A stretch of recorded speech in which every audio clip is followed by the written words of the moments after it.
ICDS supervisor পদে কিন্তু নিয়োগের বিজ্ঞপ্তি খুব তাড়াতাড়ি আসতে চলেছে। আপনাদের অপেক্ষার অবসান হতে চলেছে। মোট 13,255টা ভ্যাকেন্সি রয়েছে। 13,255টা ভ্যাকেন্সি কিন্তু আপনাদের আসতে চলেছে আইসিডিএস সুপারভাইজার। এক্ষেত্রে কিন্তু প্রচুর টাকা স্যালারি থাকে এবং এই ক্ষেত্রে শুধুমাত্র কম্পিটিশনটা মহিলাদের মধ্যেই হয়। পুরুষরা এখানে আবেদন করতে পারে না, এখানে কোনো পরীক্ষাও দিতে পারে না। তো এই কম্পিটিশনটা অনেক কিন্তু কমে যায়। আর এই যে পোস্টটা আইসিডিএস সুপারভাইজার যে পোস্টটা, এখানে কিন্তু আপনাদের 7,100 টাকা থেকে 36,700 টাকা কিন্তু আপনাদের স্যালারি, তারপরে আবার 3600 টাকা গ্রেড পে, তারপরে আবার ডিএ এইচআরএ প্রচুর টাকা স্যালারি পাওয়া যায়। আইসিডিএস সুপারভাইজার নো ডাউট একটা সাউন্ড জব প্রোফাইল মেয়েদের জন্য। WBCS group C group D চাকরি পাওয়ার থেকে আইসিডিএস সুপারভাইজার পাওয়া অনেক অনেক অনেক ভালো, এটা আমি মনে করি পার্সোনালি।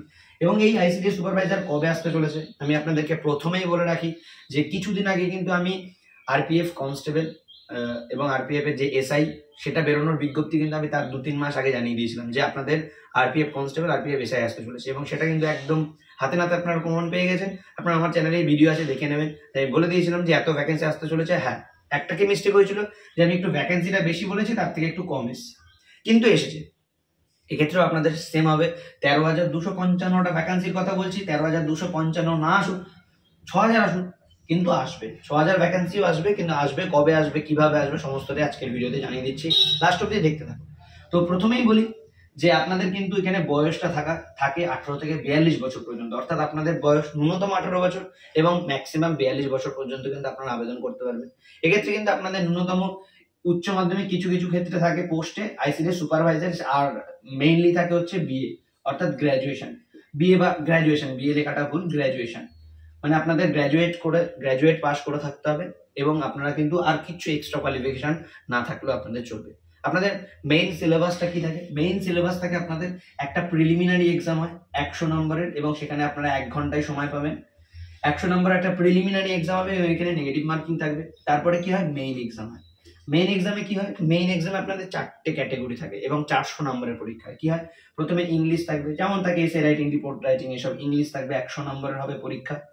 তারপরে থাকবে সেকেন্ড ল্যাঙ্গুয়েজ, অর্থাৎ যে ল্যাঙ্গুয়েজটা নেবে, বেঙ্গলি, নেপালি, উর্দু, এই বিভিন্ন রকমের আছে, নেপালি, উর্দু, যা যা ল্যাঙ্গুয়েজ আছে নর্মালি পাওয়া যায় সেগুলো আপনারা একটু দেখে নেবেন। তাহলে এখানেও থাকে 100 নম্বর। তারপরে থাকবে জিএস অর্থাৎ জেনারেল স্টাডি, এবং তার সাথে থাকবে সিএ কারেন্ট অ্যাফেয়ার্স, এখানেও থাকবে আপনাদের 100 নম্বর, এবং তার সাথে সবার শেষে থাকবে অ্যারিথমেটিক থাকবে আপনাদের 100 নম্বর, এবং এটা কিন্তু অবশ্যই 10 স্ট্যান্ডার্ড অর্থাৎ মাধ্যমিক স্ট্যান্ডার্ডে কিন্তু থাকবে। ইংলিশটা থাকবে আপনাদের এইচএস স্ট্যান্ডার্ডে।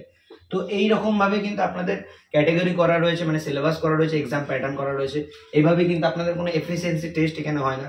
খুবই ভালো একটা পোস্ট আইসিডিএস এর। তাহলে প্রথমে আপনাদের প্রিলি কোয়ালিফাই করতে হবে, তারপরে মেইনের জন্য 4টে পোর্শন আছে, একটা আছে ইংলিশ, একটা আছে বেঙ্গলি, উর্দু মানে নিজের ল্যাঙ্গুয়েজ, আর একটা আছে জিএসসিএ মানে কারেন্ট অ্যাফেয়ার্স এবং জেনারেল স্টাডি 100 নম্বরের, এবং অ্যারিথমেটিক আছে 100 নম্বরের, এবং সেটা আবার মাধ্যমিক স্ট্যান্ডার্ডে। এই 400 নম্বরের পরীক্ষা হবে, এখানে একটা কোয়ালিফাইং মার্কস হবে। তারপরে সব শেষে থাকবে আপনাদের ইন্টারভিউ, এবং এই ইন্টারভিউ থাকবে আপনাদের অনলি 50 মার্কসের। 50 মার্কসের ইন্টারভিউ হবে, আপনাদের ফুল এক্সাম প্যাটার্ন বা আপনাদের নিয়োগ পদ্ধতি কমপ্লিট হলো। এবং এই আইসিডিএস সুপারভাইজারের যে জব প্রোফাইলটা খুবই খুবই, আমি বারবার বলছি, খুবই ভালো জব প্রোফাইল, এবং এরই সাথে কিন্তু আপনাদের যে মাইনে স্ট্রাকচার সেটাও অনেক ভালো রয়েছে। এবং এর রিক্রুটমেন্ট কবে আসতে চলেছে আমি আপনাদেরকে বলে দিচ্ছি। আপনাদের জুলাই মাসে রিক্রুটমেন্ট আসতে চলেছে। জুন থেকে জুলাই মাসের সম্ভাবনা সব থেকে বেশি, এবং 13,255টা ভ্যাকেন্সি আমি বলছি ঠিকই, হয়তো কমতে পারে, হয়তো বাড়তেও পারে, বাড়ার পসিবিলিটিস খুবই কম, কমে আসতে পারে, কিন্তু জুলাই মাসেই কিন্তু আপনাদের আসার সম্ভাবনা প্রচুর বেশি রয়েছে। আইসিডিএস সুপারভাইজারের জন্য আপনারা খুব ভালো করে প্রিপারেশন করুন, এবং আমি আমার ব্যাচে আইসিডিএস সুপারভাইজারের প্রিপারেশন অনেকদিন আগে থেকেই করাচ্ছি। যারা আমার ব্যাচে প্রিপারেশন করছো 247SR ইউটিউব চ্যানেল ফলো করে বা অনলাইনে যারা প্রিপারেশন করছো তারা খুব ভালো করেই জানো যে আমি আইসিডিএস সুপারভাইজারের জন্য কবে থেকে তোমাদেরকে কোচিং করাচ্ছি, এবং আমি আশা রাখি যে আইসিডিএস সুপারভাইজারের জন্য যতটুকু প্রয়োজন স্ট্র্যাটেজি এবং যতটুকু সিস্টেম প্রয়োজন চাকরিটা পাওয়ার জন্য, আমি সেইভাবেই কিন্তু ফলো করছি এবং সেইভাবেই কিন্তু গাইডেন্স দিচ্ছি। যদি কারোর মনে হয় যে আপনারা আইসিডিএস সুপারভাইজারের জন্য প্রিপারেশন করবেন, 8101451838 এই নাম্বার আপনারা অনলাইনে ব্যাচে পড়তে পারবেন। এই নাইলে আপনারা এই নাম্বার আপনারা হোয়াটসঅ্যাপ করবেন, শুধুমাত্র হোয়াটসঅ্যাপ করে আপনার নাম অ্যাড্রেসটা বলবেন, এবং আইসিডিএস সুপারভাইজার বা ওইসব কিছু না বললেও চলবে, শুধু নাম অ্যাড্রেস বলবেন, আমরা আপনার সাথে যোগাযোগ করে নেবো। এই নাম্বারে শুধুমাত্র হোয়াটসঅ্যাপ করবেন, এখানেই কিন্তু আপনাদেরকে যোগাযোগ করে নেওয়া হবে। আইসিডিএস সুপারভাইজারের জন্য স্পেশাল ব্যাচ রয়েছে, সেই ব্যাচ আপনাদেরকে ইনক্লুড করা হবে। আমি আবারও বলছি, এই রিক্রুটমেন্ট নিয়ে বা এই আইসিডিএস সুপারভাইজার নিয়ে যদি কারোর কোনো সংশয় থেকে থাকে অবশ্যই আপনারা কমেন্ট বক্সে কমেন্ট করে জানান। আর এই ভিডিও ডেসক্রিপশন বক্সে টেলিগ্রাম গ্রুপের লিঙ্ক আছে, সেখানে জয়েন হয়ে যান। অবশ্যই সমস্ত ইনফরমেশন পাবেন, কবে ফর্ম ফিল আপ শুরু হচ্ছে, কবে থেকে রিক্রুটমেন্ট আসতে চলেছে, সমস্ত আপডেট কিন্তু আপনারা এই চ্যানেলের মাধ্যমে পেয়ে যাবেন। তো আজকে আপাতত এই পর্যন্ত। আমি আবার অনুরোধ করবো চ্যানেলটা সাবস্ক্রাইব করে রাখবেন 100% অথেন্টিক এবং জেনুইন আপডেট পাওয়ার জন্য, কারণ এই চ্যানেলের নিজস্ব পার্সোনাল কোচিং রয়েছে। তো অবশ্যই এখান থেকে কোনো ফেক নিউজ আপনারা পাবেন না। সবাই ভালো থাকবেন, দেখা হচ্ছে নেক্সট ভিডিওতে। জয় হিন্দ।